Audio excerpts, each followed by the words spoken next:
있습니다.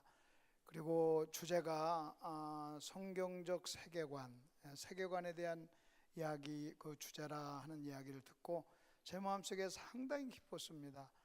여러분, 이 성경적 세계관, 또 저와 여러분의 마음속에 있는 그 생각이 어떠냐 하는 것은요, 너무나도 중요하기 때문에 그 주제를 가지고 여러분하고 말씀을 나누는 거에 대해서 참 기쁨이 있습니다. 그래서 오늘 이 말씀을 여러분하고 좀 같이 좀 피차 이렇게 나누면서, 제목은 여러분 이겁니다. 결국 진리 전쟁이다. 결국 저와 여러분의 마음속에 진리가 있느냐 없느냐 하는 그 싸움이고 그 전쟁인데, 우리가 그것이 성경적으로 어떻게 이렇게 쭉 나와 있는가 하는 것을 차근차근 한번 좀 배우도록 그렇게 해보도록 하겠습니다. 여러분 받은 교환을 여러분이 한번 보십시오. 여러분 받은 교환을 보시면 창세기 1장 26절에 있는 말씀이 있습니다. 같이 한번 읽겠습니다. 창세기 1장 26절 시작. 하나님이 이르시되 우리의 형상을 따라 우리의 모양대로 우리가 사람을 만들고 그들로 바다의 물고기와 하늘의 새와 가축과 온 땅과 땅에 기는 모든 것을 다스리게 하자 하시고 하는 말씀이 나옵니다.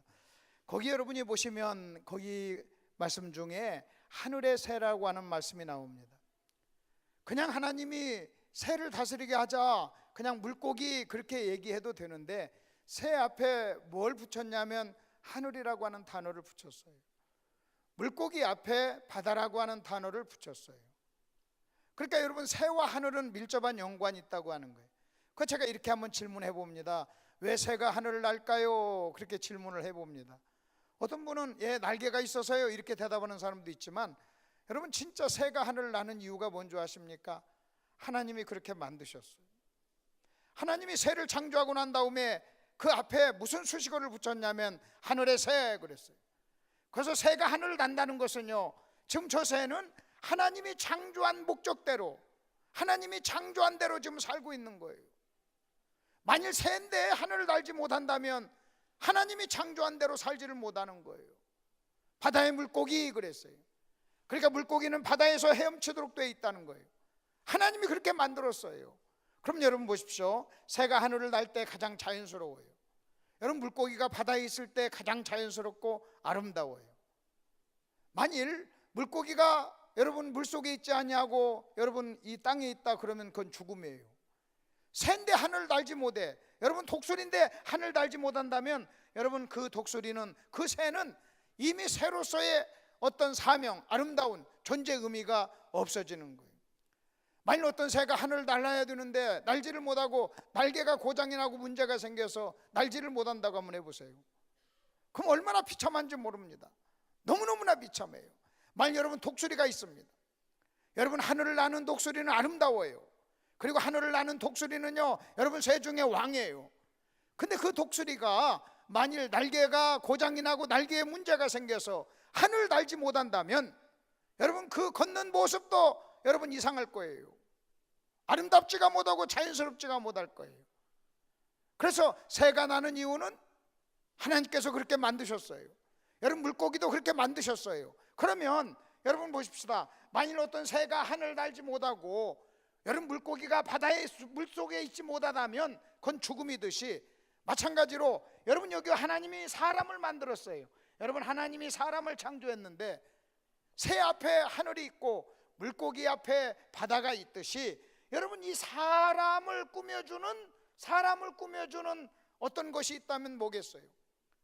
여러분 새를 꾸며주는 건 하늘이고 물고기를 꾸며주는 것은 여러분 바다라고 한다면, 사람과 연관되어서 하나님이 사람을 창조한, 그 다음에 창조한 그 이유, 목적, 그리고 사람을 꾸며주는 단어가 저는 기본적으로 세 가지가 있다고 봐요.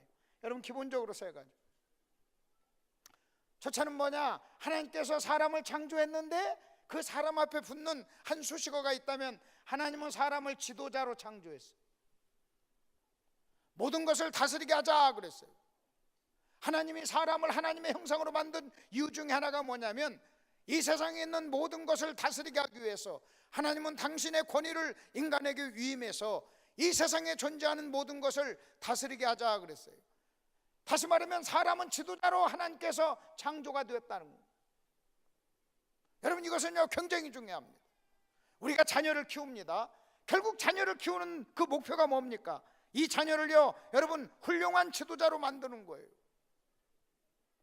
여러분, 훌륭한 지도자가 되지 못한다면 마치 그것은 뭐와 같냐? 여러분, 하늘을 날지 못하는 새와 같은 거예요. 물속에서 나온 물고기와 같은 거예요. 그러면 여러분, 이 어린아이가 태어날 때 그 아이는 이미 지도자로 태어나는 거예요. 여러분, 독수리가 태어날 때 날지 못해도 이미 독수리 속에 독수리의 생명이 있고, 그 다음에 독수리의 DNA가 있고, 그는 독수리의 창조 목적을 가지고 태어나서 결국 시간이 흘러가면 하늘을 날게 돼 있어요. 어린아이가 태어납니다. 여러분, 우리는 그 아이에게서 지도자의 어떤 모습을 볼 수가 없어요. 여러분, 엄마가 단 하루라도 돌보지 않으면 살 수 없을, 존재할 수 없는 그런 아이지만, 여러분, 시간이 흘러가 보세요. 여러분, 시간이 흘러가면 결국 이 아이가요, 지도자가 되는 거예요.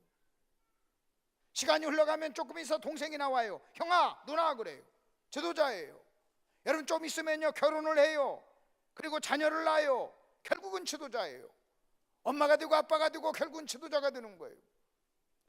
문제는요, 여러분 이겁니다. 여러분이 좋은 지도자냐, 좋지 못한 지도자냐, 여러분 그 차이만 있을 뿐이에요. 저는 남편이 되었어요. 저는 아버지가 되었어요. 저는 목사가 되었어요.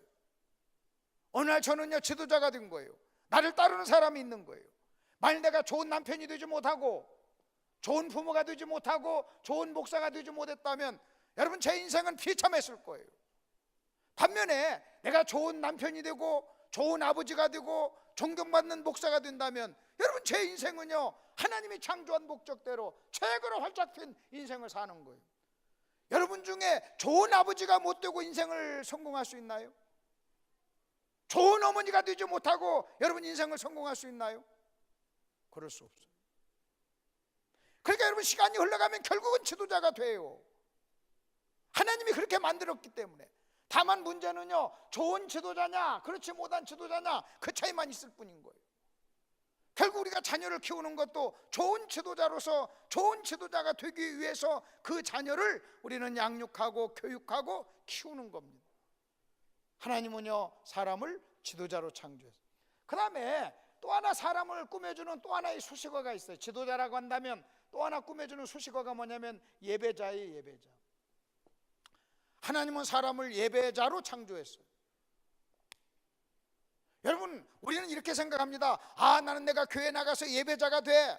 여러분, 우리는 교회 나왔기 때문에 예배자가 아니에요. 나는요, 교회 나오기 전에 이미 예배자예요. 여러분, 이 세상에 존재하는 모든 사람은 하나님이 예배자로 창조를 한 거예요. 그렇기 때문에 여러분, 문제는요, 내가 예배자냐 아니냐, 여러분, 이것이 문제가 아니에요. 문제는 우리는 누구를 예배하느냐, 이 문제예요. 하나님을 예배하느냐, 하나님 아닌 다른 것을 예배하느냐, 여러분 그 차이만 있을 뿐이에요. 만일 우리가 하나님을 예배한다면 진정한 예배자예요. 하나님 아닌 다른 것을 예배한다면 우리는요, 우상숭배자예요. 그러니까 이 세상에 존재하는 모든 사람은 이미 태어날 때부터 예배자예요. 그렇기 때문에 만일 그가 하나님을 만나서 하나님을 진정으로 예배하지 않는다면 그 사람은 하나님 아닌 다른 것을 예배하게 돼 있어요. 그 하나님 아닌 다른 것을 예배하는 것을 우리는 뭐라고 하느냐, 우상숭배라, 그렇게 이야기를 하는 겁니다. 그래서 지도자, 그 다음에 또 하나는 예배자. 그리고 또 하나, 하나님께서 사람을 창조할 때 사람 앞에 붙는 또 하나의 아주 중요한 단어가 있어요. 그게 뭐냐, 저는 관계라고 그래요. 여러분, 하나님이 사람이 하나님의 형상으로 닮았다, 하나님의 형상을 따라 창조됐다 하는 그 말 속에는 하나님의 사회적 그 특성을 가지고 우리는 태어났다고 하는 거예요. 그래서 에덴 동산에서 아담이 혼자 있을 때 하나님은 보기 좋지 않았어요. 왜냐하면 거기에는 관계가 없었기 때문에 그래요. 여러분, 하나님은 사랑의 하나님이에요. 근데 사랑은요, 대상이 있어야 돼요. 그래서 하나님은 성부, 성자, 성령 삼위 하나님이 서로 사랑의 대상이 되어서 서로 사랑을 하며 관계를 맺었어요. 우리가 하나님을 닮았어요. 그렇기 때문에 여러분, 모든 인간은 우리는요, 관계를 맺을 수 있는, 또 관계를 맺도록 창조가 되었어요. 그러니까 만일 여러분이 인생을 성공한다는 것은 관계를 잘 맺는 거예요. 여러분 주변에 관계를 잘 맺지 못하고 인생을 성공한 사람 있나요? 여러분 어떤 가정이 문제가 있다, 가정이 깨졌다 그 말도요 관계에 문제가 있다는 거예요. 만일 어떤 사람이 교회에 나와서 신앙생활에 문제가 있고 여러분 시험 들었다 하는 것도요 교회에 와서 관계에 문제가 있다는 거예요. 여러분 직장에서도 관계에 문제가 있다는 거예요. 만일 저와 여러분이 관계 맺는 기술 혹은 관계 맺는 이 부분을 우리가 습득하지 못하면 여러분 결국 우리는요 죽음에 이르게 되는 거예요. 여러분이 어디를 가도 우리는요 관계가 존재하는 거예요. 나 혼자 살 수 없어요. 혼자 살도록 하나님께서는 창조하지 않았어요. 그래서 여러분 이 세 단어 지도자, 그 다음에 예배자, 그 다음에 관계, 여러분 이것은 하나님이 사람을 창조할 때 여러분 이미 사람 속에 요 세 단어의 의미가 깊게 들어가 있다고 하는 거예요. 그러니까 저와 여러분은 무슨 생각을 해야 되느냐, 아까 말씀드렸죠. 여러분 새 앞에 하늘이라고 하는 단어가 여러분 따라왔습니다. 물고기 옆에 바다라고 하는 단어가 따라왔어요. 여러분 사람 앞에는 이 세 가지 단어가 항상 따라다녀요. 그러니까 저와 여러분이 이 세상에 태어나서 여러분 우리가 잘 산다, 여러분 하나님이 창조한 목적대로 살려면 반드시 이 세 단어를 우리는 생각하면서 여러분이 이 세 단어에 대해서 깊게 묵상을 하고, 내가 어떻게 하면 좋은 지도자가 될까, 내가 어떻게 하면 하나님을 예배하는 자가 될까, 그리고 어떻게 하면 내가 관계를 잘 맺을까 하는 이 부분에 대해서 여러분은 반드시 심사숙고하고 여러분 생각하고 훈련받고 또 연습하고 반드시 이 부분에 성공을 해야 돼요. 다시 말씀드립니다. 좋은 지도자 돼야 돼요. 여러분 아멘 하시길 바랍니다. 좋은 지도자 돼야 돼요. 좀 더 크게 하세요. 좋은 지도자 되셔야 돼요. 우리는 자녀를 키우면서 너 형이잖아, 누나잖아, 너 동생한테 잘해, 여러분 이 말 자체가 여러분 좋은 지도자가 되라고 얘기를 하는 거예요. 내가 열심히 자녀를 키웠는데 이 아이가 결혼해가지고요 남편으로서 아내로서 여러분 어떤 역할을 못한다고 해보세요. 나중에 좋은 아버지가 되지 못한다고 한번 생각해 보세요. 여러분이 우리가 하나님 앞에 와서 예배 드리는 것, 여러분 이것은요 작은 일이 아니에요. 만일 우리가 예배에 실패하면 우리는 우상 숭배자가 되고, 만일 예배에 실패하게 되면 마치 뭐와 똑같은 거냐, 여러분 날개죽지가 고장난 독수리나 똑같은 거예요. 만일 내가 좋은 지도자가 되지 못하고 하나님을 진정으로 예배하지 못하고 여러분 내가 관계 맺는 기술, 관계를 맺지 못하면 여러분 저와 여러분은요 물속에서 나온 물고기나 마찬가지예요. 날개죽지가 상한 독수리나 마찬가지예요. 독수리인데 날개를 잃어버렸어요. 물고기인데 물속에서 벗어났어요. 비참한 인생을 사는 거예요. 그렇기 때문에 이 세 단어는 굉장히 중요하다. 여러분 이렇게 일단 여러분이 받아들이시길 바랍니다. 그리고 여러분 그 다음에 한번 보십시다. 우리 이것을 이제 이런 관점이 아니라 조금 다른 관점에서 사람을 한번 좀 생각을 해보겠습니다. 저와 여러분에게는 필요가 있습니다. 여러분 내가 목이 마르면 물을 찾잖아요. 그렇듯이 저와 여러분에게는 필요가 있어요. 하나님이 어떻게 인간을 창조했는가, 창조의 법칙, 필요를 가지고 창조의 법칙을 한번 여러분하고 좀 말씀을 좀 나눠볼게요. 하나님이 에덴 동산을 창조했습니다. 에덴 동산에 많은 과일나무를 창조했습니다.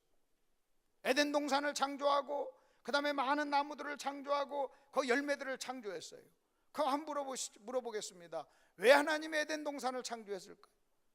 에덴 동산에 있는 수많은 나무의 열매들을 왜 만드셨어요? 하나님 당신을 위해서는 만들질 않았어요. 하나님은 영이시기 때문에 에덴 동산이라고 하는 그 환경이 필요한 게 아니었어요. 여러분 하나님은 영이시기 때문에 에덴 동산에서 난 나무 열매가 여러분 하나님에게 필요한 건 아니었어요. 근데 하나님께서 왜 여러분 에덴 동산이라고 하는 환경을 만들고 그 다음에 거기에 수많은 나무의 열매들을 만든지 이유를 아십니까? 그것은요 아담을 위해서예요. 인간을 위해서 만드는 거예요. 하나님께서는 내가 인간을 창조할 거야 하는 계획을 가지고 계셨어요. 그리고 그 인간이 살 수 있는 환경을 만드는 거예요. 그 인간이 살 수 있는 여건을 만든 거예요. 그 인간이 살 수 있는 조건을 만든 거예요. 당신은 영이시기에 여러분 에덴 동산이 필요치 않았지만, 당신은 영이시기에 여러분 저 나무의 열매가 필요치 않았지만, 그러나 당신이 만들 인간은 여러분 그런 존재가 아니었어요. 그렇기 때문에 에덴 동산이 필요했어요. 그래서 첫째는 뭐냐? 여러분, 필요에 의해서 첫째는 뭐가 필요했느냐 할 때요, 여러분, 음식이 필요했던 거예요. 다시 말하면 에덴 동산이 필요했어요. 에덴 동산. 사람은요, 떡이 필요한 존재예요. 먹어야 될 존재예요. 물질이 필요한 존재예요. 왜? 하나님이 그렇게 만드셨기 때문에. 그래서 하나님은 아담을 위해서 에덴 동산을 창조했습니다. 이건 물질적인 필요입니다. 그 다음에 두 번째 하나님께서는 아담을 위해서 뭘 창조했느냐? 여러분, 에덴 동산은 물질적인 필요라고 한다면 두 번째는요, 관계에 대한 필요를 채웠어요. 에덴 동산을 창조했습니다. 물질적인 필요가 완벽했어요. 근데 아담 홀로 있는 것이 하나님 눈에 보기 좋지 않았어요. 그래서 하나님이 창조한 게 누구냐? 하와였어요. 여러분, 하와란 뭐냐? 관계를 창조한 거. 사람은 물질만 가지고 살 수 있는 존재가 아니라는 거예요. 왜냐하면 하나님을 닮았기 때문에. 왜냐하면 하나님이 인간을 그렇게 만들었어요. 그래서 에덴 동산이라고 하는 기가 막힌 조건이 있었지만 하나님은 아담이 혼자 있는 걸 볼 때 보기에 좋지 않았어요. 그래서 창조한 게 뭔지 아십니까? 하와를 만들었어요. 그 둘이 관계를 맺도록 했어요. 그래서 여러분, 1번이 에덴 동산이라고 한다면 여러분, 2번은 하와였어요. 근데 세 번째 또 하나 있어요. 1번은 물질적인 필요라면 2번은 관계의 필요예요. 근데 3번이 있는데 3번이 뭐냐? 여러분, 3번은요, 여러분, 선악과였어요. 여러분, 선악과는 뭔지 아십니까? 하나님께서는 선악과를 창조하면서 뭐라고 했냐면 나와의 관계 속에서 너는 순종해야 돼, 이거예요. 너는 물질의 필요가 있어. 그 다음에 너의 관계의 필요를 위해서 내가 하와를 창조했어. 근데 이제는 너와 나와의 관계에서 너는 순종해야 돼, 이거예요. 그래서 에덴 동산의 선악과는요, 순종을 상징했어요. 에덴 동산의 여러분, 선악과는 아담과 하와, 여러분, 아담과 인간과 하나님과의 관계를 상징하는 그러한 피조 창조물이었어요. 에덴 동산의 모든 과일은 여러분, 인간의 물질적인 필요에 대한 창조라면 하와는 관계에 대한 창조였어요. 근데 선악과는 뭐냐? 여러분, 선악과는요, 순종이었고, 그것은 뭐냐? 그것은 하나님과의 관계에서 여러분, 순종이 필요하다는 거예요. 그래서 요한복음 4장에 보면 예수님께서 뭐라고 하냐면 순종이 양식이라 그랬어요. 나의 양식은 하나님의 뜻을 이루는 것이다 그랬어요. 여러분, 지금 예수님은 순종을 양식이라고 지금 얘기합니다. 마치 여러분, 육신의 양식을 위해서 1번이 필요합니다. 여러분, 우리의 사회적 필요를 위해서 2번이 필요합니다. 근데 영적인 필요를 위해서 3번이 필요한 거예요. 여러분, 우리 주님께서 말씀하시길 사람이 떡으로만 사는 것이 아니라 그랬어요. 하나님의 입에서 나오는 말씀으로 산다고 그랬어요. 사람이 떡도 필요하죠. 그 다음에 관계도 필요하지만 또 하나님께 관계에서 순종이 필요하다는 것을 우리에게 지금 설명하고 있는 겁니다. 그러면 여러분, 인간에게 있어서, 저와 여러분에게 있어서 필요가 있는데 세 가지 필요가 있는 거예요. 하나는 물질적인 필요, 하나는 관계적인 필요, 하나는 영적인 필요. 하나는 물질로 채워지는 필요, 하나는 사람이 채워지는 필요, 그리고 하나는 하나님께서 채우는 필요, 순종입니다. 그래서 에덴 동산, 하와, 그 다음에 선악과, 여러분, 이것은요, 저와 여러분의 세 가지 필요를 그림처럼 보여주는 아주 그림 언어요. 아, 우리는 이 세 가지 필요가 다 있어야 돼요. 여러분, 1번만 가지고 살 수 없어요. 1번, 2번만 가지고도 살 수 없어요. 우린 1번도 필요하고 2번도 필요하고 3번도 필요하고, 1번은 1번대로 필요합니다. 2번은 2번대로 필요합니다. 여러분, 3번은 3번대로 필요해요. 만약 어떤 사람이 1번과 2번이 있다 할지라도 여러분, 그 사람은 3번이 없다면 여러분, 그 사람은요, 절대로 하나님이 창조한 목적대로 살 수 있는 사람이 못 된다는 거예요. 그래서 이 세 가지 필요가 있다 하는 것을 여러분 또한 전제로 1번에서, 우리 문제 1번에서 이걸 한번 정리를 해본 겁니다. 그 다음에 여러분이 2번으로 한번 들어가 보세요. 여러분, 문제 2번, 이 성경적 세계관에 있어서 아주 중요한, 결국 진리전쟁이다 하는 이 말이 무슨 말인가 하는 것을 좀 한번 좀 설명을 한번 해드리겠습니다. 여러분, 이렇게 도표를 한번 보십시다요. 여기 1번 에덴 동산이 있었습니다. 여기 에덴 동산에 있었는데 여기 아담이 있었어요. 아담이 있었어요. 근데 아담이 있었는데 아담은요, 여러분 진리를 가지고 있었어요. 선악을 알게 하는 나무의 실과는 먹지 말라, 네가 이것을 먹는 날에는 죽으리라 라고 하시는 하나님의 말씀을 가지고 있었어요. 아담, 말씀, 그 다음에 하나님. 아담은요, 여러분 아담은 하나님의 말씀을 가지고 그 하나님의 말씀을 품고 마음속에 하나님의 말씀을 간직하고 그는 살았어요. 하와와 함께. 그 기간이 얼마였는지 우리는 알 수는 없어요. 그러나 아담의 생애에 아담과 하와는 선악과를 먹지 말라고 하신 하나님의 말씀을 가슴에 품고 하나님과 깊은 교제를 하면서 그는 살았던 그런 삶이 있었습니다. 그 에덴 동산에 누가 찾아왔느냐? 마귀가 찾아왔어요. 근데 마귀가 찾아왔는데 그냥 마귀가 그냥 온 게 아니에요. 그냥 마귀가 그냥 온 것이 아니라 마귀가 어떻게 왔느냐? 뭘 가지고 왔느냐? 비진리를 가지고 왔어요. 선악과를 먹으면 안 죽어, 먹어도 안 죽어, 너 먹으면 하나님처럼 돼 라고 하는 거짓, 비진리, 거짓말을 가지고 온 거예요. 그럼 여러분 여기 보십시오. 아담, 그 다음에 진리가 있었습니다. 근데 마귀가 비진리를 가지고 아담을 찾아온 거예요. 결국은 어떤 일이 일어났느냐? 여러분 아담은요, 마귀가 가져온 비진리를 받아들이게 됐어요. 아담의 입장에서 볼 때 여러분 진리보다 비진리가 더 진리처럼 보였던 거예요. 여러분 마귀의 비진리가 하나님의 진리보다도 더 진리처럼 보였던 거예요. 그게 본즉 그거였어요. 그래서 그것을 받아들였어요. 이때 마귀를 뭐라고 성경은 얘기한 줄 아십니까? 간교했더라 그랬어요. 얼만큼 간교했느냐? 여러분 비진리를 가지고 진리를 쫓아낼 정도로 그는요 간교했어요. 그래서 결국 여러분 이 도표를 보면 여러분 아담과 진리가 있을 때 여러분 마귀는 비진리를 가가지고 여러분 가서 아담으로 하여금 진리를 포기하고 비진리를 받아들이게 했던 거예요. 결국은 진리냐 비진리냐 하는 이 전쟁이 에덴 동산에 있었다고 하는 거예요. 그러면 이제는 어떻게 됐냐? 이제 2번. 지금은 어떠냐? 여러분 지금은 어떠냐? 저게 1번이라면 2번을 보십시다. 여러분이 있어요. 여기 어떤 사람이 있어요. 근데 사람은 태어나면서부터 이제는요 비진리를 가지고 태어나요. 진리가 없어요. 이 세상에 있는 모든 사람, 하나님을 떠난 모든 사람의 마음속에는요 비진리가 있어요. 여러분 진리가 없다는 얘기는 비진리가 있다는 거예요. 여러분 저와 여러분의 마음과 생각은요 여러분 진공 상태로 존재하는 게 아니에요. 여러분 저와 여러분의 마음과 생각은 아무 것이 없는 그런 상태로 있는 게 아니란 말이에요. 거기에 비진리를 가지고서 여러분 저와 여러분이 예수님 만나기 전에는 비진리의 지배를 받고 살았던 사람이에요. 그것을 마귀에 속했다 그래요. 구원받지 못했다 그래요. 근데 이제 어떻게 해서 여러분 우리가 구원받습니까? 어떤 사람이 찾아와요. 저와 여러분에게 어떤 사람이 찾아오는데 어떻게 찾아왔느냐? 진리를 가지고 찾아왔어요.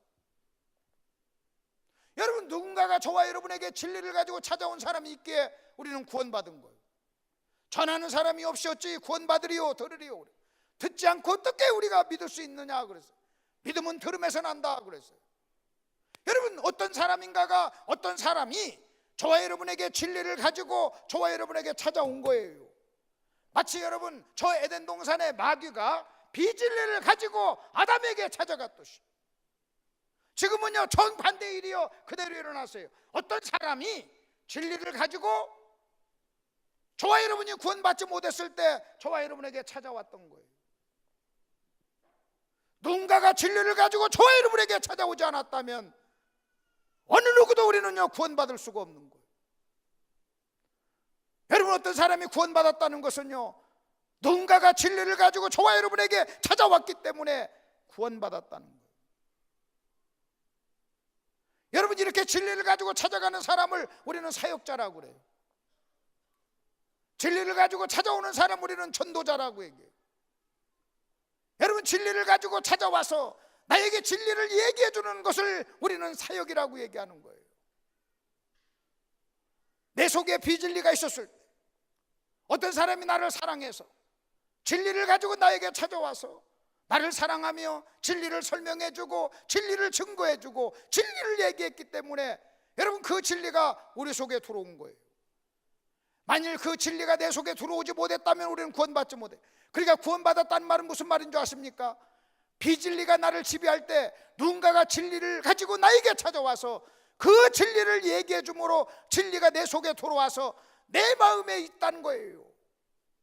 그럼 여러분 또 하나 보십시다. 여러분 이것이 이 2번이 사역이라고 한다면 마귀는요 굉장히 간교했습니다. 이제 저와 여러분이 구원받았다면, 여러분 저와 여러분이 구원받았다면 우리는 어떤 사람이 돼야 되느냐? 여러분 2번에서 진리를 가지고 증거하는 요 사람이 돼야 돼요. 만약 여러분 중에 아직 구원받지 못했다면 여러분은요 비진리가 있는 사람이에요.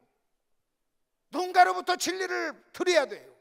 누군가로부터 진리의 가르침을 받아야 돼요. 근데 이제 여러분이 구원받았다. 여러분 구원받았다면 여러분 속에 진리가 있다는 거예요. 이제는요 내가 아는 진리, 내 속에 있는 진리를 우리는 예전에 나에게 와서 누군가가 진리를 전해줬듯이 나도 누군가에게 찾아가서 진리를 전해야 됩니다. 하나님께서는 우리 마음속에 진리가 있는 사람은요 전부 다 그 일을 하기를 하나님은 원하시는 거예요. 여러분 그 일은요 목사에게만 준 게 아니에요. 어떤 특별한 어떤 사람에게만 준 게 아니에요. 마음속에 진리가 있는 모든 사람은 진리를 증거해야 될 의무가 있고 책임이 있어요. 그 다음에 우리의 마음속에 진리가 있다면 그 사람은 누군가로부터 진리를 들었기 때문에 진리에 관한 한 빚진 자예요. 여러분 우리는 당연히 다른 사람에게 진리를 전해야 됩니다. 그렇다면 여러분 우리는 어때야 되느냐? 굉장히 지혜로워야 돼요. 마귀는요 비진리를 전하는데 마귀는 간교했어요. 여러분 마귀가 얼마나 간교했느냐? 여러분 이 진리와 비진리 전쟁에 우리가 쓰임을 받으려면요 우리는요 엄청나게 지혜로운 사람이 돼야 돼요. 만약 우리가 지혜롭지 못하면요 우리는 진리를 잘 설명할 수가 없는 거예요. 그러면 결국은 여러분 1번, 2번 여러분 한번 보십시다. 1번, 2번 이렇게 놓고 보면 결국은 무슨 얘기냐? 진리 전쟁이에요. 진리 전쟁이에요. 여러분 속에 있는 그 진리든 비진리든 그것을 여러분의 생각이라고 그래요. 여러분 속에는 진리가 있든지 비진리가 있든지 둘 중 하나가 있어요. 여러분 다른 것이 있는 게 아니에요. 여러분 속에 어떤 생각이 있든, 생각이 얼마나 많이 있든, 생각의 숫자가 얼마든 그건 상관이 없어요. 진리 아니면 비진리예요. 여러분 속에 있는 진리든 비진리든 그것을 세계관이라고 그래요. 여러분의 가치관이라고 그래요. 결국은 여러분 생각해 보십시다. 내 속에, 만약 내 속에 비진리가 있다면 세상적인 가치관이 있는 거예요. 만약 내 속에 성경이 있다면 진리가 있는 것이고, 그 내 속에 있는 성경을 우리는 다른 말로 뭐라고 하느냐? 성경적 세계관이라고 얘기해요. 하나님의 말씀이 내 속에 있는 거예요. 그리고 하나님 말씀만이, 여러분 내 속에 있는 하나님의 말씀만이 우리가 이 세상을 하나님이 원하는 대로 살 수 있는 유일한 방법이에요. 시편 기자는 뭐라고 하는 줄 아십니까? 내가 주께 범죄치 아니하려 하여 주의 말씀을 내 마음에 두었다 그랬어요. 그 주의 말씀이 뭐냐? 여러분 진리예요. 주의 말씀이 뭐냐? 성경적 세계관이에요. 만일 저와 여러분의 마음속에 진리, 말씀, 성경적 세계관이 있다면 그 사람은 세상에 살면서 죄를 이길 수가 있는 거예요. 그러나 만일 저와 여러분의 마음속에 진리, 말씀, 성경적 세계관이 없다면 우리는 세상에서 절대로 죄를 이길 수가 없는 거예요. 여러분 문제는 여러분 이겁니다. 내가 부모예요. 부모 입장에서 내가 자녀를 키울 때 예수 믿는 부모는요 반드시 기억해야 될 게 하나 있어요. 여러분 저 아이의 마음속에 하나님의 말씀을 넣느냐 넣지 못하느냐, 여러분 이것이 저 아이의 운명을 가름한다는 거예요. 내가 내 아이에게 영 하나를 더 가르치는 것, 여러분 그것이 중요한 게 아니에요. 내가 내 아이에게 다른 어떤 것을 가르치는 것, 여러분 그것이 더 중요한 게 아니라, 여러분 우리는요 저 자녀의 마음속에 하나님의 말씀을 목숨을 걸고 생명을 걸고 하나님의 말씀을 그 속에 집어넣어야 된다는. 만일 말씀을 집어넣으면 그 사람은요 하나님께 속한 사람이 돼요. 말씀을 집어넣지 못하면 비진리가 있게 되고, 그 속에 비진리가 있게 되면요 여러분의 사랑스러운 자녀는요, 마귀에게 속한 사람이 되고 마귀의 지배를 받는 사람이 되고 마귀의 울무에 걸린 사람이 되는 거예요. 그것을요, 성경이 그렇게 얘기하고 있는 겁니다. 여러분, 성경을 한번 보십시다. 여러분, 이번에 두 번째 성경 구절을 한번 보십시다. 주의 종은 마땅히 다투지 아니하고 모든 사람에 대하여 온유하며 가르치기를 잘하며 참으며 거역하는 자를 온유함으로 훈계할지니 혹 하나님이 그들에게 회개함을 주사 진리를 알게 하실까 하며 그랬어요. 진리를 모르는 사람에게 진리를 가르쳐서 진리를 알게 하는 거예요.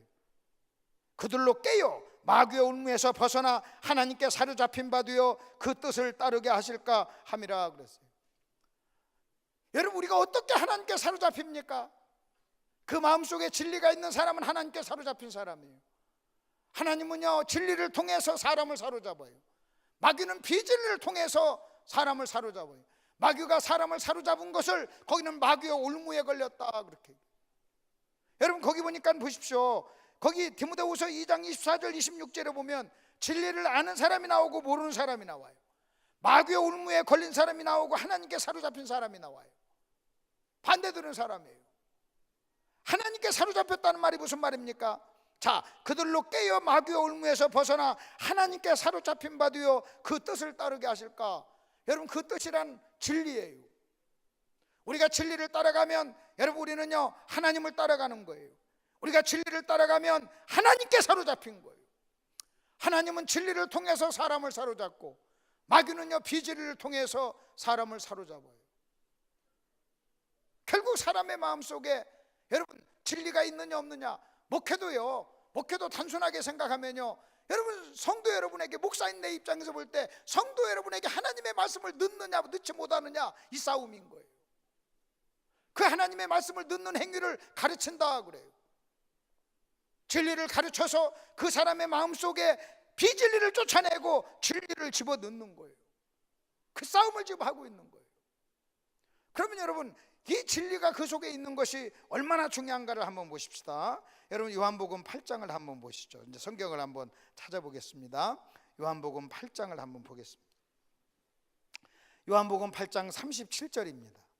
요한복음 8장 37절입니다. 예, 저 떠올랐네. 좋네요. 한번 우리 화면을 보면서 한번 읽어보겠습니다. 시작. 나도 너희가 아브라함의 자손인 줄 아노라. 그러나 내 말이 너희 안에 있을 곳이 없으므로 나를 죽이려 하는도다. 지금 예수님께서는요, 바리새인에게 지금 하는 얘기예요. 유대인인 바리새인에게 뭐라고 얘기한 줄 아십니까? 내 말이 너희 안에 있을 곳이 없으므로 그랬어요. 지금 예수님은 진리예요. 또 예수님의 입에서 나오는 말씀은 진리예요. 근데 예수님이 말씀을 했는데 바리새인들은 예수님 말씀을요, 거듭 받아들이지를 않았어요. 그리고 그들은요, 예수님을 핍박했어요. 예수님을 공격했어요. 예수님을 죽이려고 했어요. 이때 자기를 죽이려고 하는 바리새인을 향해서 우리 주님이 뭐라고 얘기한 줄 아십니까? 내 말이 너희 속에 없으므로 그랬어요. 그럼 여러분, 예수님의 말씀이 그들 속에 없었다는 얘기는요, 비진리가 있었다는 거예요. 여러분, 비진리가 있었기 때문에 그들은요, 비진리로 진리인 예수를 죽이려고 했던 거예요. 여러분, 진리와 비진리는 반드시 충돌하게 되어 있어요. 여러분, 그렇게 사랑스러운 부부라도요, 생각이 다르면 싸웁니다.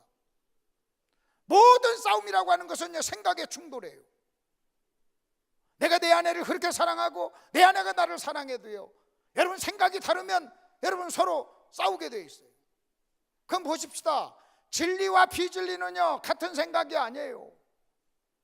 진리와 비진리는요, 적대적이에요. 진리와 비진리는요, 정반대예요. 만일 저와 여러분의 마음속에 진리가 없으면 그 사람은요, 하나님을 대적하는 사람이에요. 하나님은 진리예요, 예수는 진리예요. 내 마음속에 비진리가 있다면 우리는요, 진리를 대적하는 거예요. 만일 제가 어떤 사람에게 진리를 얘기합니다. 예수 믿어, 예수 믿어야 천국 가지. 그때 그 사람에게 진리가 없으니까 뭐라고 하십니까? 천국이 어딨어? 무슨 얘기야? 천국이 어딨어? 하고 여러분 얘기합니다. 여러분, 그게 비진리예요. 내가 지금 천국이 있다, 예수 믿으면 천국 간다라고 하는 진리를 얘기할 때 천국이 어디 있어? 무슨 예수가 막 밥 먹여줘 하고 여러분 이렇게 얘기한다는 것은요, 지금 비진리를 가지고 진리를 대적하는 거예요. 그렇게 함으로 인해서 복음을 전하는 나를 대적하는 것 같지만 엄밀한 의미에서는 지금 진리를 대적하고 있는 거예요. 여러분, 제가 여러분에게 하나님 말씀을 전합니다. 만약 여러분이 제 말을 만일 거역한다면, 내가 하나님 말씀을 전했다면 저를 거역한 게 아니에요. 그럼 왜 그러면 거역을 합니까? 그 속에 진리가 없으므로 그래요. 내가 어떤 사람이 마음속에 진리가 있는 거 없는가를 확인해보는 간단한 방법이 있어요. 그에게 진리를 한번 던져보면 되는 거예요. 여러분, 진리를 던져보잖아요. 그러면요, 내 입에서 나간 진리가 그 속에 있는 진리를 자극하는 거예요. 그래서 내 입에서 나간 진리와 그들 마음속에 있는 진리가요, 서로 부딪히는 거예요. 만약 여러분의 마음속에 진리가 있다면, 제가 진리를 얘기할 때 여러분 속에 있는 진리가 제 입에서 나간 진리와 서로 부딪혀가지고요, 시너지가 일어나고 여러분 속에 있는 진리가 내 입에서 나간 진리를 환영하게 되어 있는 거예요. 그렇게 환영하는 것을 아멘이라고 얘기하고, 하나님 말씀을 들을 때 좋아한다는 거예요.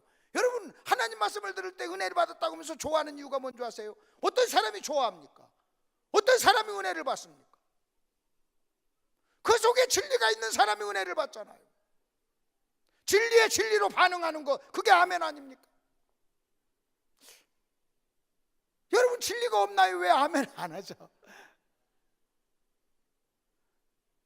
여러분의 마음속에 감동이 있고 그래 하고 여러분 좋다고 하면요, 그것도 여러분 진리가 여러분 반응하는 거예요. 근데 만약 여러분의 마음속에 비진리가 있잖아요. 그럼 제가 진리를 얘기하잖아요. 그러면 그 여러분 속에 있는 비진리가 진리를 대적하는 거예요. 그런데 나가면서 뭐라고 하는지 아십니까? 뭔가 한마디 해요. 자기 아내에게 막 한마디 해요, 설교에 대해서. 여러분, 그 말은요, 여러분 설교자에 대해서 뭘 하는 것 같지만요, 엄밀한 의미에서 보면요, 여보, 나 진리가 없어. 내 속에 진리가 없어. 나는 진리를 사랑하지 않아. 지금 우리 주님이 여러분 바리새인에게 뭐라고 아십니까? 너희 속에 진리가 없으므로, 내 말이 있을 곳이 없으므로 너희가 나를 죽이려 하는도다. 만일 너희 속에 진리가 있었다면 나를 환영했을 거야. 여러분, 재밌는 것은요, 여러분 속에 진리가 있죠. 제가 진리를 얘기하죠. 그럼 제가 얘기하는 진리와 여러분이 알고 있는 진리가 부딪혀가지고요, 여러분 그 진리가 더 많아지고 더 귀해지고 더 강해지는 거예요. 그렇게 진리가 강해지는 걸 확신이라고 그러는 거예요. 지금 바리새인들은요, 성경을 읽었지만 진리가 없었던 거예요. 그래서 우리 주님께서는 이 바리새인들을 너희가 말씀을 상고하지만 나를 사랑하지 않는구나 그랬어요. 말씀을 연구하는데 진리가 없었어요.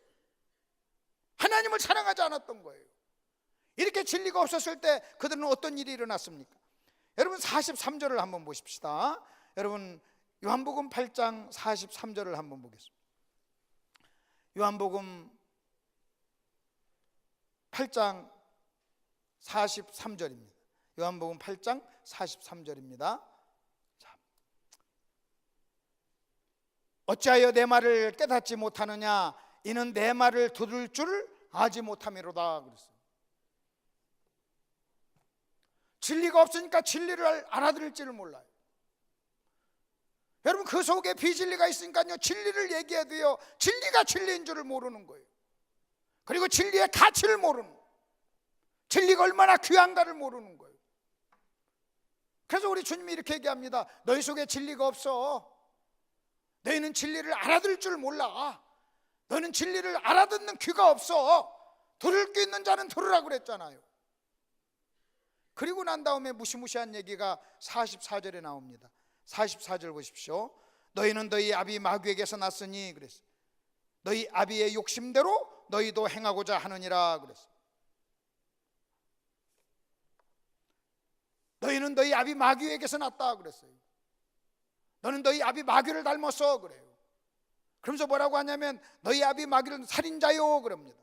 그러면서 뭐라고 하냐면 진리가 그 속에 없으므로 그랬어요. 진리가 그 속에 없었습니다. 여러분, 진리가 우리 속에 없는 사람은 마귀에게 속한 사람이고, 진리가 우리 속에 없는 사람은요, 여러분 예수님을, 여러분 비진리를 가지고 진리를 대적한다는 거예요. 여러분 요한일서에 있는 말씀 한 번 더 찾아주세요. 여러분 요한일서 1장 8절입니다. 요한일서 1장 8절입니다. 자, 저 나왔습니다. 8이 나왔네요. 만일 우리가 죄가 없다고 말하면 스스로 속이고 또 진리가 우리 속에 있지 아니할 것이요 그랬어요. 여러분 진리가 우리 속에 없다는 거예요. 여러분 진리가 우리 속에 없는 사람은요, 하나님께서 너는 죄인이야, 그건 죄야 할 때 이게 무슨 죄야 하고 자기의 죄를 인정하지 않는다는 거예요. 그렇게 회개하지 않는 사람, 자백하지 않는 사람의 특징이 뭐냐? 진리가 없기 때문에 그렇다. 진리가 없기 때문에. 여러분요, 제가 말씀을 전합니다. 여러분 똑같은 말씀을 전할 때 여러분처럼 지금 진리를 사모해가지고 이 더운 날 여러분 여기에 오셔가지고 말씀 듣겠다고 오신 여러분에게 내가 진리를 전하는 것하고 내가 저 송정역에 가서 여러분 진리를 전하는 것하고 반응이 전혀 달라요. 만일 여러분 믿지 않는 송정역에 가서 여러분 믿지 않는 사람 앞에 가서 막 이런 설교를 하죠, 얘기하죠. 그러면 시끄럽다고 얘기해요. 욕해요. 저 미쳤다고 그래요. 그리고요, 여러분 반응이 어떻겠어요? 근데 똑같은 말씀인데 여러분 진리를 사랑하고 진리를 사모한 사람에게 전하면 어떤 일을 한 줄 아십니까? 목사님 은혜 받았습니다, 목사님 감사합니다, 목사님 너무 좋습니다 하고 반응을 해요. 여러분 똑같은 말씀에 대해서 왜 이렇게 반응이 달라요? 내가 이렇게 반응할 때는 설교를 잘해서 그렇고 내가 송정역에서 설 때는 설교를 못해서 아니에요. 똑같은 사람이에요. 문제는요, 진리가 있는 사람에게 진리를 증거하면요, 여러분 그 속에 있는 진리가요 얼마나 진리를 환영하는지 몰라요. 내가 정말로 내 속에 진리가 있고 정말로 내 속에 진리가 있고 내가 진리를 사랑하는 사람이잖아요. 그럼 누군가가 나에게 진리를 전할 때는요, 내 속에 있는 진리가요 나보다 더 먼저 그 진리를요 환영하고 좋아해요. 그래서 처음 만난 사람이라도요, 여러분 진리가 있는 사람에게, 진리를 사랑하는 사람에게 말씀을 나누잖아요. 얼마나 반가운지 몰라요. 너희 속에 진리가 없으므로, 너희 속에 진리가 없으므로. 계속해서 여러분 또 그 다음 구절 한번 보십시다. 여러분 10절을 보십시오. 여러분 요한일서 1장 10절. 자, 만일 우리가 범죄하지 아니하였다면 하나님을 거짓말하는 이로 만드는 것이니 또한 그 말씀이 우리 속에 있지 아니하니라 그랬어요. 여러분 진리가 없고 말씀이 없을 때는요, 하나님을 거짓말장이라고, 하나님의 말씀을 그걸 잘못된 거라고 하나님을 대적한다는 거예요. 결국은 진리전, 저와 여러분의 마음속에 진리를 얼마나 집어넣느냐 하는 이 싸움이에요. 제가 이런 말씀을 이렇게 쭉 정리하면서요, 무슨 생각이, 어떤 사람을 제가 만났어요. 어떤 사람 만나서 잠깐 얘기를 해보면요, 그 속에 진리가 있는가 없는가를 금방 알 수 있어요. 왜냐면요, 두 가지를 해보면 돼요. 내가 진리를 얘기해보면 돼요. 내가 진리를 얘기하면요, 반드시 저쪽에서는요 반응하게 돼 있어요. 진리가 있으면 진리로 반응하고 비진리가 있으면 비진리로 대적하게 돼 있어요. 또 하나는요, 내가 그 사람의 말을 가만히 들어보면 돼요. 사람은요 자기 속에 있는 걸 말을 하게 돼 있어요. 그 사람의 말을 가만히 들어보면 그 속에 진리가 있는가 없는가를요 우리는 그 사람의 말 속에서 알 수가 있는 거예요. 여러분 속에 성경적 세계관이 있는 사람은 말을 들어보면요, 그 성경적 세계관, 성경의 이야기, 진리가 그의 입을 통해서 나오게 되어 있는 거예요. 결국은 진리 전쟁이다. 자, 그리고 이제 3번으로 잠깐 넘어가 봅시다요. 여러분 3번으로 넘어와 보세요. 3번으로 문제, 여러분 그 다음 페이지를 한번 보십시오. 어쩌면 오늘 제가 여러분하고 말씀을 드리고 싶은 가장 중요한 원리입니다. 여러분 노마서 8장에 보면 이런 말씀이 있습니다. 자, 노마서 8장 5절로 6절에 있는 말씀. 육신을 따르는 자는 육신의 일을, 영을 따르는 자는 영의 일을 생각하나니 그랬어요. 영을, 여러분 영적인 사람인가 육신적인 사람인가를 생각을 가지고 하나님은 판단한다는 거예요. 여러분 속에 있는 생각, 여러분 속에 있는 세계관, 여러분 속에 있는 가치관, 뭐라고 표현해도 좋아요. 그것이 곧 여러분 자신이라는 거예요. 그러면서 그 다음에 뭐라고 얘기하냐면 이렇게 얘기합니다. 6절 보십시오. 육신의 생각은 사망이요 영의 생각은 생명과 평안이니라. 여러분 요 말씀을 가지고 좀 여러분하고 좀 나누기를 원합니다. 여러분 여기 한번 잘 보십시오. 이렇게 여기 나무가 있습니다. 이게 나무가 있어요. 여러분 내가 마음속에 육신의 생각이 있으면 사망이라고 하는 열매를 맺는다는 거예요. 근데 내 속에 영적인 생각이 있잖아요. 그러면요 생명과 평안이라고 하는 열매를 맺는다는 거예요. 여러분 이쪽이 1번이고 이쪽이 2번이라고 해보세요. 여러분 잘 들어보십시오. 육신적인 생각은 사망이요 영의 생각은 생명과 평안이라 그랬어요. 그러면 여러분 보십시오. 여러분 육신적인 생각은 사망이요 할 때 이 사망이라고 하는 말을 여러분 그냥 사망이라고 하는 말을 여러분 이렇게 집어넣으세요. 고통, 불행, 열등의식, 피교의식, 피해의식, 아니면 뭐 여러분 비교하고 아니면 분노하고 낙심하고 모든 고통을요 이 속에 다 집어넣으면 되는 거예요. 근데 성경은 뭐라고 얘기하냐면 이럽니다. 저와 여러분의 모든 불행, 저와 여러분의 모든 고통, 저와 여러분 속에 있는 모든 문제는 육신의 생각이라고 하는 뿌리에서 맺히는 열매라는 거예요.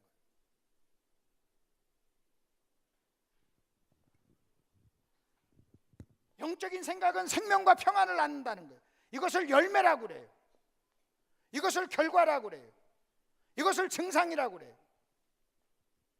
그러니까 육신의 생각이 내 속에 있으면 우리는 어떤 열매를 맺느냐, 어떤 증상이 나타나느냐, 어떤 결과가 나타나느냐, 사망이라고 하는 결과가 나타난다는 거예요. 근데 마귀는 저와 여러분에게 찾아와서 뭐라고 하는지 아십니까?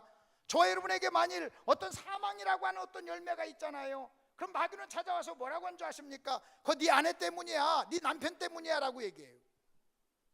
네 남편이 그래서, 네 아내가 그래서, 네 자식이 그래서, 네가 가난해서 너 지금 그런 거야 그래요. 근데 성경은 그렇게 말하고 있잖아요. 성경은 뭐라고 말하고 있냐면 육신의 생각 때문이라. 만일 여러분 생각해 봅시다. 내 마음속에 어떤 고통이 있어요. 내가 이 고통이 있는 것을 만일 내가 이 고통은 아내 때문이야 라고 여러분이 생각하죠? 그러면요 그것은 진리가 아니고 비진리예요. 여러분 진리는 뭔 줄 아십니까? 아내 때문이 아니에요. 아내에 대한 생각 때문이에요. 여러분 아내 때문이 아니라 아내에 대한 생각이에요. 내가 만일 아내라고 생각한다면 아내를 바꾸려고 할 거예요. 그러니까 아내하고 싸워야죠. 근데 아내에 대한 생각이라면요 여러분 내가 생각을 바꾸면 되는 거예요. 아내 때문이라고 하면 원인이 저쪽에 있어요. 여러분 원인이 저쪽에 있으면요 내가 손 쓸 수가 없는 거예요. 근데 아내에 대한 생각이라면 여러분 그것은요 원인이 나한테 있는 거예요. 내가 생각을 바꾸면 되는 거예요. 여러분 한번 생각해 보세요. 만일 아내가 밥을 했는데 밥을 태웠어요. 그 내가 화가 났어요. 밥도 못하냐? 왜 밥을 태우고 그러냐? 밥이나 좀 제대로 해라 하면서 막 화가 났어요. 그 화가 나가지고 마음이 상한 거, 그것을 성경적인 용어로 보면 사망이에요. 그럼 왜 그 사망이라고 하는 그 열매 증상이 나타났어요? 아내가 밥을 태워서요? 아니에요. 내 속에 이런 생각이 있어요. 아내는 밥을 태우지 말아야 된다 하는 생각이 있는 거예요. 근데 제가 생각을 좀 바꿔보십시다. 아내가 나한테 와가지고 여보 내가 밥을 태워서 미안해. 그래. 아니야 밥 태웠어? 그럼 우리 누룽지 끓여 먹자. 누룽지 끓여와. 괜찮아. 누룽지 먹고 싶었는데 누룽지를 끓여왔어요. 너무너무 맛있어요. 여보 참 맛있다. 저녁에 또 태워라. 여러분 똑같이 태웠지만요 내가 생각을 바꾸면요 화 안 나는 거예요. 만약 여러분 생각, 여러분 이렇게 아멘을 안 해. 그래서 내가 막 화가 났어. 그러면요 여러분 우리는 그래요. 내가 어디 가가지고 여보 내가 좀 내 수원으로 갔다고 합시다. 내 아내가 여보 설교 어땠어? 이거 아멘 안 해. 에이씨 그냥 그렇게도 아멘 안 하대 막. 그러면요 아멘 없는 여러분에게 내가 원망하고 비진리예요. 내 속에 무슨 생각이 있는 줄 아십니까? 은혜 받으면 아멘 하게 된다. 아멘 않는 것은 은혜를 안 받는 것이다. 은혜를 받으면 아멘을 해야 된다 라고 하는 잘못된 생각이 있으니까 그래요. 여러분 진짜 은혜를 받으면 아멘이 안 나와요. 아 하고 그냥 깨요. 여러분 시도 때도 없이 아멘 하는 게 은혜 받는 거예요. 내가 어느 교회 가가지고요, 아 제가 좀 못생겼습니다 했더니 아멘 그러더라고요. 그럼 미친놈이지. 지금 시도 때도 없이 아무 때나 아멘 하는 거. 여러분 정말로 말씀을 들을 때는요, 우리는 내 생각 속에 아멘을 많이 해야 돼, 아멘을 잘해야 돼, 그것이 은혜야. 여러분 이 생각이 고정관념이 비진리가 있으면요, 여러분 이렇게 아멘 안 하면요, 내가 열받고 스트레스 받고 쓰러지지.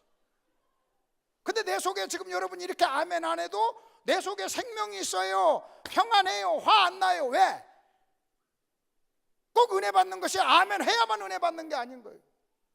아멘 안 하면서도 얼마든지, 이 말은 아멘 하셔야 돼요. 아멘 안 하면서도 얼마든지 은혜를 받을 수 있습니다.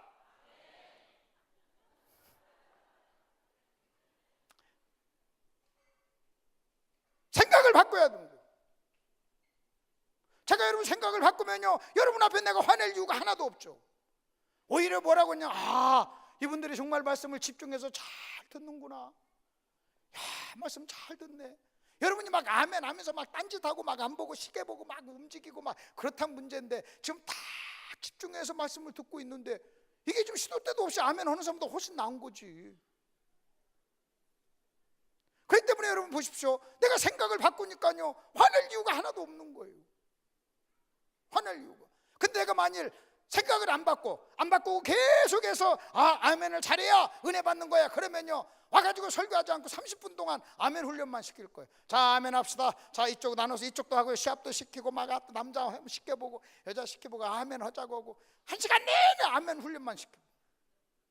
아니 뭐가 그렇게 중요해요?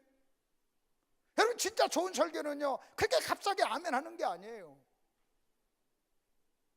생각을 깊게 하면서, 여러분 그렇게 아멘 안 해도 다 은혜 받고, 아멘 안 해도 이 더운데 예배당 나오고, 아멘 안 해도 다 헌금 많이 해서 이렇게 예배당 크게 짓고, 아멘 안 해도 여러분 전도 잘하시고,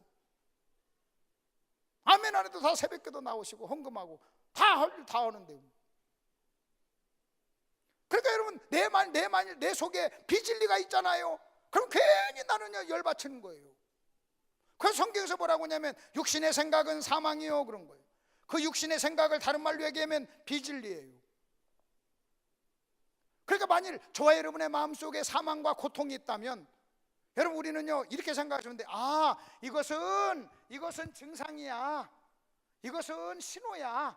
지금 하나님께서 내 속에 육신의 생각이 있다는 것을 보여주는 신호구나. 그래서 이 사망이 딱 오면은요, 여러분은요 딱 눈을 감고요 여러분 속을 쳐다보면서 내 속에 어떤 생각이 잘못됐지? 내 속에 잘못된 생각이 있구나. 여러분 이 생각하셔야 돼요. 여러분 한번 보십시다. 여러분 예수 믿고 우리가 행복하셔야 되잖아요. 예수 믿는데도 행복하지 못하다면요, 여러분 속에 뭔가 여러분의 행복, 여러분의 생명, 여러분의 평안을 방해하는 어떤 생각이요 여러분 속에 고착화됐다는 거예요. 그 고착화된 비진리를 깨는 거예요. 여러분 그것이 깨져야만 우리는요 여러분 사망이라고 하는 이 증상이 사라지는 거예요. 육신의 생각은 사망이요 그랬어요. 그러면 그 다음에 여러분 4번으로 한번 넘어가 보세요. 4번으로 넘어가 보세요. 4번 넘어가면 제가 이렇게 한번 좀 말씀드려 볼게요. 저를 보세요. 제가 좀 설명해 드릴게요. 여러분 진리는, 자 이것은 육신의 생각은 사망, 영의 생각은 생명, 이것은 성경적인 표현이라고 한다면, 또 다른 표현으로 이것을 좀 다른 표현으로 제가 말씀드릴게요. 진리는요, 진리는 영적인 생각입니다. 진리는 반드시 우리를요 이런 데로 인도해요. 은혜와 감사와 겸손과 자유로 인도해요. 다시 여러분 잘 보세요. 진리는 어디로 인도한다고요? 자 은혜, 그 다음 뭐예요? 감사, 그 다음 겸손, 그리고 자유, 이렇게 인도해요.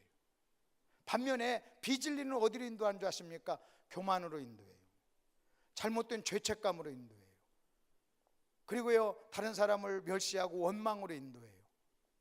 그리고요 속박으로 우리를 인도해요. 예를 들어서 여러분 한번 보십시다. 만일 저를 보세요. 만일 어떤 사람이, 내가요 어떤 부자 앞에 가가지고 내가 막 부자 앞에만 가면 내가 막 길가 죽어요. 가지고 부자 앞에만 가면 내가 막 그냥 열등의식 느끼고, 그냥 부자 앞에만 가면 내가 막 그냥 고통이 있고, 그 다음에 부자 앞에만 가면 내가 자유함이 없어요. 그러면요, 내 속에 돈에 대한 진리가 없기 때문에 그래요. 성경적 물질관이 없어서 그래요. 비진리가, 돈에 대한 비진리가 있는 거예요. 돈에 대한 비진리는 부자 앞에 가서 기죽게 만들어요. 돈에 대한 비진리는요, 자기보다 가난한 사람을 무시해요. 근데 돈에 대한 진리가 있어요. 물질은 다 하나님이 주시는 거다 라고 진리가 있으면요, 내가 부자가 돼도 감사하고 겸손해요. 그리고 은혜라고. 그리고요, 그게 감사하고 그 다음에 은혜고 겸손하고 그 다음에 내가 성경적인 진리가 있잖아요. 그러면요, 내가 물질에 대해서 자유함이 있어요. 그래서 그 사람은요, 가난에 대해서도요, 여러분 그렇게 가난 속에서도 자족해요. 풍부 속에서도요, 그는요 자족해요. 문제는요, 돈에 대한 진리가 내 속에 있느냐 없느냐, 성경적 물질관이 있느냐 없느냐에 따라서, 여러분 성경적 물질관이 없죠? 그러면 한평생 그 사람은요, 돈 때문에 사망이라는 열매를 맺어요. 염려하기도 하고 교만하기도 하고 낙심하기도 하고 열등의식 느끼기도 하고 가난한 사람 무시하고 자기 부하다고 교만하고, 그게 다 비진리 때문에 그런 거예요. 예를 들어서 여러분 한번 봅시다. 어떤 사람이 자녀를 잘 키웠어요. 세상적으로 하여튼 인간적으로 자녀를 잘 키웠어요. 그러니까 사람들이, 아니 어떻게 하면 이렇게 자녀를 잘 키웠습니까? 그랬더니 내가 이렇게 해서 키웠습니다. 그렇게 하잖아요. 그러면요, 교만하게 돼요. 자랑하게 돼요. 그렇게 키우지 못한 부모를 조롱하고 멸시해요. 그리고요, 내가 그렇게 키웠다고 얘기해요. 그 사람은요, 왜 지금 그렇게 교만하고 자랑하고 다른 사람 무시하고 왜 그런 줄 아십니까? 자녀에 대한 비진리가 있으니까. 내가 이렇게 해서 키웠어 라고 하는 비진리가 있는 거예요. 근데 여러분, 진리가 있다고 해보세요. 아니 어떻게 하면 자녀를 이렇게 훌륭하게 잘 키웠습니까? 하나님의 은혜죠. 하나님이 도와주셨어요. 그러면요, 겸손하고 감사하고 그 다음에요, 자유함이 있고, 그렇게 키우지 못한 부모한테 내가 함부로 말하는, 왜? 하나님이 나를 그렇게 키워줬는데. 그러니까 여러분 잘 보세요. 내 속에 진리가 있느냐 없느냐, 이것은요 엄청나게 중요해요. 엄청나게 중요해요. 모든 분야에 마찬가지예요. 여러분 모든 분야에 마찬가지예요. 모든 분야에. 그래서 우리는 내 속에 있는 진리가 있느냐 없느냐, 이것이 그렇게, 자 그렇게 하시고 이제는요, 자 이제는 여러분 이스라엘 백성들이요, 여러분 이스라엘 백성들이 에스겔서에 보면 이스라엘 백성들이 비진리를 가지고 있었어요. 어떤 비진리가 있었느냐, 그들은요, 아버지가 신포도를 먹어서 내가 이빨이 셔, 이렇게 하면서 그들은요, 자기네들이 지금 포로로 잡혀간 것을요 부모의 조상들의 죄라고 원망을 했어요. 아버지가 포도를 먹어서 아들의 이가 쓰다 하는 이 속담이 그들은 진리처럼 받아들인 거예요. 그러니까 하나님께서 에스겔서에 이런 말씀을 합니다. 거기 한번 보십시오. 4번의 두 번째 성경 구절 보십시오. 너희가 이스라엘 땅에 관한 속담에 이르기를 아버지가 신포도를 먹었으므로 그의 아들의 이가 시다고 하면 어찌 됨이냐. 주 여호와의 말씀이니라. 내가 나의 삶을 두고 맹세하노니 너희가 이스라엘 가운데서 다시는 이 속담을 쓰지 못하게 되리라 그랬어요. 그러니까 여러분, 비진리가 속담이라고 하는 옷을 입고 존재했던 거예요. 사람은요, 속담이니까 그것이 비진리라고 생각하지 않았어요. 아버지가 신포도를 먹어서 내가 이빨이 셔, 내가 지금 이렇게 사는 것은 우리 아버지 죄 때문이야. 그래서 이스라엘 백성들은요, 아버지의 죄 때문에 자기들이 지금 포로로 잡혀가고 이렇게 산다고 생각하면서 회개하지를 않았어요. 여러분, 진리가 있었다면 회개했을 거예요. 근데 그들은요, 원망했어요. 회개 대신 원망했어요. 그러니까 하나님께서 이들을 설명하기 위해서 무슨 얘기를 하는 줄 아십니까? 한 선한 아버지가 있었다 그래요. 그리고 그 아버지에게 악한 아들이 있어. 또 악한 아들에게 선한 아들이 또 났어. 다 자기가 지은 죄 때문에 망하고 살고 그래 하면서 얘기를 해주는 거예요. 여러분, 아버지 때문이 아니에요. 만일 아버지 때문에 그렇다면요, 우리 아버지는 안 믿었어요. 우리 아버지 어머니는 안 믿었는데, 내가 우리 집에 처음 믿었는데, 여러분 아버지 어머니가 안 믿어도 목사 됐잖아요. 만일 아버지 때문이라면, 아버지가 안 믿으면 내가 목사 되어서는 안 되죠. 여러분, 이스라엘 백성들을 보세요. 이스라엘 백성들은요, 애굽에서 나와가지고 광야를 거쳐가지고 가나안 땅에 들어갔어요. 그들은 1세대 만에 망했어요. 여러분, 아버지가 잘 믿었다면요, 자식도 저절로 아버지 때문이라면요, 그들도 가나안 땅 가서 잘 믿어야죠. 별개라고 하는 거예요. 별개라고 하는 거예요. 그러면서 내가 그 속담을 쓰지 못하게 하리라. 그러니까 때로는 비진리가 속담이라고 하는 옷을 입고 여러분 존재했던 거예요. 그리고 그들은요, 그 속담을요, 비진리를 진리처럼 그들은요 받아들였던 거예요. 그 속에 비진리가 있으니까요, 여러분 어떤 일이 난 줄 아십니까? 회개하지 않고 원망했어요. 겸손하지 않고 교만했어요. 여러분, 그들은요 하나님의 은혜를 가지 못하고 그들은요 하나님을 대적했어요.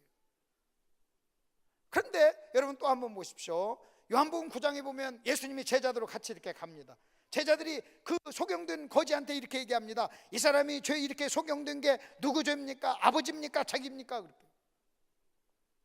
그들은요 그게 진리가 아니었어요. 우리 주님 뭐라고 하는지 아십니까? 아버지 죄도 아니고 자기 죄도 아니다 그랬어요. 다시 말하면 우리 주님께서 지금 그 제자들에게 이 사람이 이렇게 된 것이 자기 죄입니까? 아니면 아버지 죄입니까? 이렇게 물었을 때 우리 주님께서 아버지 죄도 아니고 자기 죄도 아니다 그 말은요, 지금 네가 나에게 묻는 건 비진리야 이 말이에요. 그건 진리가 아니야 그 말이에요. 근데 그들은 진리가 아닌 것을요 진리처럼 물었던 거예요. 그럼 여러분 생각해 보세요. 그들이 비진리, 여러분 이 사람이 소경된 것은 아버지든지 자기든지 죄 때문이 그래, 여러분 이렇게 생각하는 이 비진리는 그 제자들의 마음속에 무엇을 가져다 줬어요? 자기 의를 가져다 줬어요. 아, 저 사람이 소경된 건 죄 때문이야, 내가 소경이 안 된 것은 의 때문이지 그런 거예요. 그러니까 교만하게 됐어요. 비진리가 그를 교만하게 했어요. 비진리가 그를 원망하는 사람이 되게 했어요. 비진리가 그를요, 여러분 저 사람이 저렇게 된 건 죄 때문이야 이렇게 하니까요 그 사람을 사랑할 수 없었어요. 멸시했어요. 그리고 자기는 의롭다고 생각했던 거예요. 근데 우리 주님 뭐라고 하는 줄 아십니까? 자기 죄도 아니고 아버지 죄도 아니야, 하나님이 뭔가 하시길 원하는 일이 있어, 하나님이 뜻이 있어 그랬어요. 여러분 이 말을 들은 그 당사자는 얼마나 충격을 받았겠어요. 그 당사자는요, 여러분 이 사람 자 보십시오. 지금 이 거지는요, 소경 거지는요 소리를 들어요. 눈이 안 보이는 대신 청력이 좋았을 거 아닙니까? 여러분 가만히 있는데 한 소리가 들렸어요. 이 사람이 이렇게 된 거 아버지 죄입니까? 자기 죄입니까? 아마 이 사람도 아마 틀림없이 아버지나 자기 죄 때문이라고 생각하고 한평생 동안을 고통 속에 살았을 거예요. 근데 우리 주님의 진리의 말씀 들렸어요. 우리 주님의 입에서 나온 진리의 말씀이 그에게 들렸어요. 아버지 죄도 아니고 자기 죄도 아니야, 하나님이 뜻이 있는 하나님의 영광을 위한 하나님이 하시고자 하는 일이 있어서 여러분 그 진리가 그 사람을 자유케 한 줄로 믿습니다. 진리가 자유케 하잖아요. 여러분 비진리는요 우리를요 교만하게 하는 거예요. 진리는 우리를 겸손하게 하고, 진리는 우리를요 감사하게 하고 은혜로 인도하고, 무엇보다도 진리는요 우리 주님 말씀하신 대로 여러분 진리가 너희를 자유케 하리라 그랬잖아요.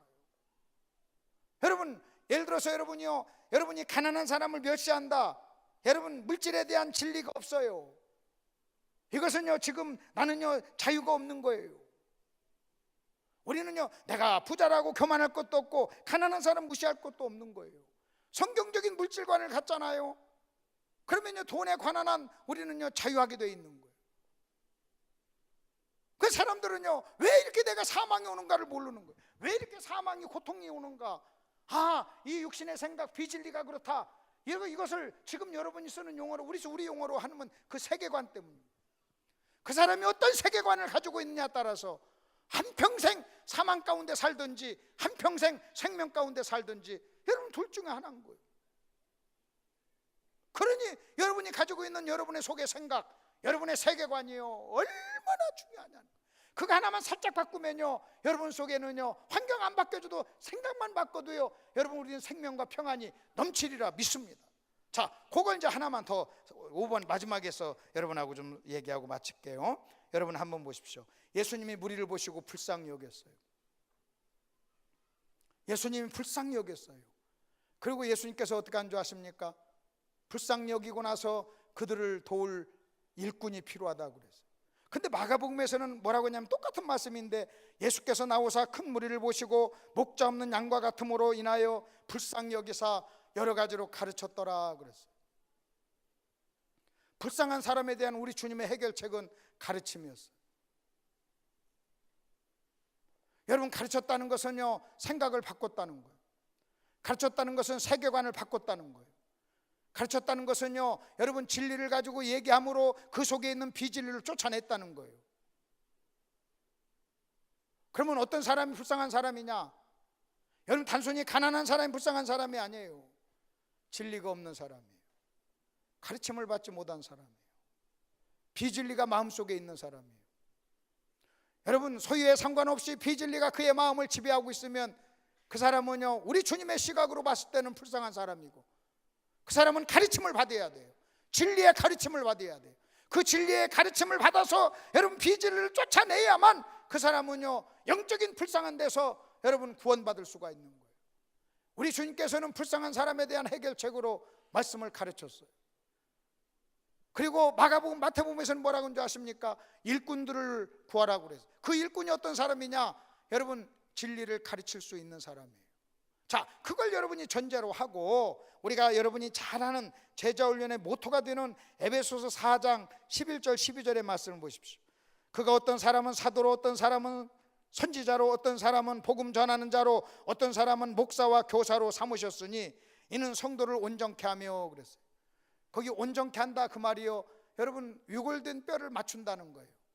봉사의 일을 하게 하며 주의 몸 된 교회를 세운다 그랬어요. 여러분 잘 들어보십시오. 오늘 이 말을 결론적으로 제가 이 말씀을 좀 하고 싶어요. 하나님께서는 사람을 어떻게 보시는가? 하나님께서 사람을 보시는 사람의 정체성이 있어요. 하나님이 보시는 사람의 정체성 두 가지예요. 하나는 뭔지 아십니까? 하나님이요, 이 세상에 있는 모든 사람을 보실 때 하나님이 어떻게 보시는 줄 아세요? 이렇게 보십니다. 내 아들을 줄 정도로 사랑스럽고 귀한 존재라고. 당신의 아들을 십자가에 못 박을 정도로 귀하고 사랑스러운 존재, 그렇게 봐요. 맞아요. 하나님은요, 저와 여러분을 사랑하셨어요. 그 당신의 아들을 주셨어요. 근데 또 하나의 정체성이 있어요. 또 하나의 정체성이 뭔지 아십니까? 이겁니다. 온전치 못한 사람. 하나님 보시는 기준이에요. 사랑스러운 사람, 동시에 온전치 못한 사람. 거기 온전치 못하다 그 말은요, 위골됐다는 거예요. 뼈가 위골됐어요. 우리 주님께서는 죄인을 그렇게 보시는 거예요. 여러분, 예수 믿지 않는 사람을 그렇게 보는 거예요. 온전치 못한 사람이라고 보는 거예요. 여러분, 뼈가 위골됐다는 것은 무슨 얘기인 줄 아십니까? 내가 이 팔이 뼈가 나왔어요. 위골됐어요. 그러면요, 나는요, 이 팔이 있지만요, 팔이 제 기능을 못합니다. 팔이 마이크를 들을 수가 없어요. 다시 말하면 사람이 영적으로 위골됐다는 말은요, 하나님이 창조한 목적대로 살지를 못한다는 거예요. 여러분, 위골됐다는 것은 무슨 얘기냐? 비진리가 있다는 거예요. 그걸 온전케 해야 된다는 거예요. 그 온전케 하는 일이 어떤 사람이냐? 목사와 교사가 하는 일이에요. 그 목사와 교사가 어떻게 사람을 온전케 하느냐? 말씀 진리를 가르침으로요. 그러니까 결국 온전치 못하다는 것은요, 진리가 그 속에 없다는 거예요. 다시 말하면 성경적 세계관이 저와 여러분의 마음속에 없는 사람은요, 하나님 보시기에 온전치 못한 사람이에요. 하나님 보시기에 영적으로 위골된 사람이에요. 저희 교회 성도 하나가요, 회사에서 계단을 내려오다가 다리를 이렇게 겹질렸어요. 그래서 발목이 유골이 됐어요. 제가 그것을 보면서요, 엄청나게 이 말씀을요, 정확하게 실제로 다가왔어요. 뼈가 이렇게 위골되고 걷는데 아프니까요, 이 병원을 찾아갔어요. 병원에서 이렇게 얘기했습니다. 수술하셔야 됩니다. 그런 거. 그러니까 수술하기는 뭐하고 그러니까 또 다른 병원 찾아갔어요. 수술하셔야 됩니다. 그러니까 이 친구가 물어봤어요. 수술 안 하면 어떻게 됩니까? 수술 안 하면요, 뼈가 위골된 채로 그대로 붙으면 평생 장애를 가지게 됩니다. 그러니까요, 다 직장 휴가 내고 가서 수술을 했어요. 수술을 해서 쇠를 집어넣고 다시 딱 맞추고.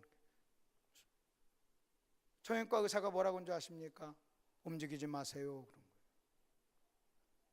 일주일 동안 2주일 동안 또 병원에 찾아갔더니 저보러 그래요. 목사님, 걷는다는 게 이렇게 행복한 줄 몰랐습니다. 목발을 짚더만요, 목발 짚는 게 이렇게 힘든 줄 몰랐습니다. 그래서 2주 동안 딱 이러고 있었어요. 그리고 지금도 하면서, 그리고 1년 있다가 또 다시 수술해서 그 쇠를 빼내야 돼요. 자, 지금 온전케 된다 그 말은요, 그렇게 위골된 뼈를 맞추는 이야기를 하는 거예요. 그럼 여러분 잘 보십시오. 정형외과 의사는요, 예수를 안 믿는데도 성경적으로 해요. 뭐라고 하냐면 이렇게 얘기합니다. 움직이시면 안 됩니다. 이러시면 안 됩니다. 걸으시면 안 됩니다. 그래. 여러분, 영적으로 위골된, 여러분 하나님과 다른 생각, 비진리를 가지고 있는 사람은요, 봉사를 해서는 안 돼요. 내가 생각이 잘못됐다는 것은요, 뼈가 위골됐어요. 그 상태로 계속 봉사를 하잖아요. 그러면 그런 상태로 굳어져요. 나중에는 영적 장애를 갖게 돼요. 자기가 영적인 장애가 있다는 걸 몰라요.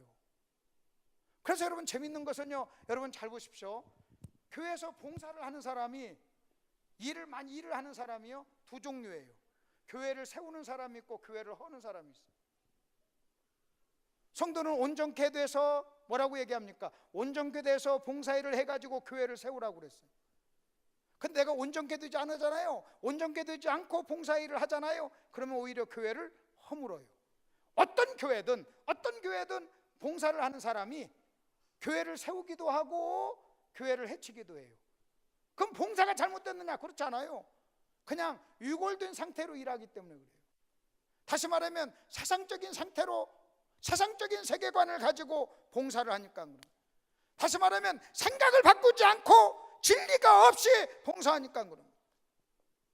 마음속에 비진리를 가지고 봉사하는 사람은요, 결국은 교회를 해치는 사람. 여러분, 봉사를 않는 사람이 교회를 해칩니까?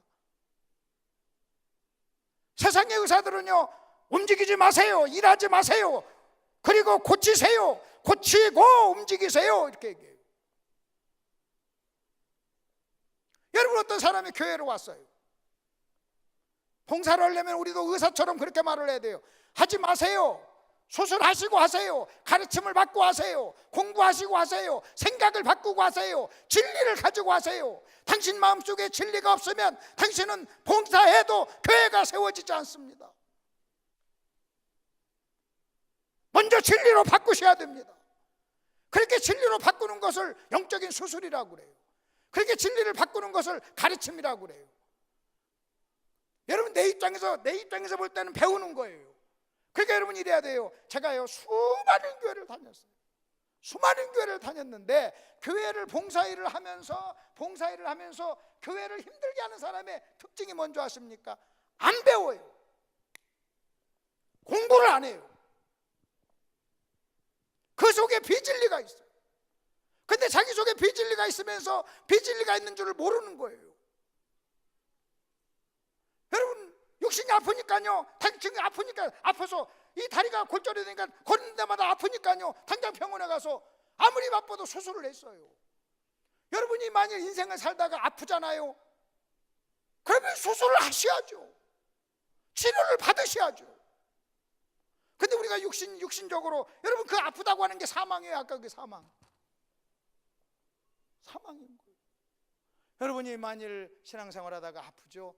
그러면요, 내가 가르침을 받아야 되겠구나. 성경을 펴세요. 성경을 읽으세요. 여러분 속에 어떤 생각이 있는가를 한번 보시자는 거예요.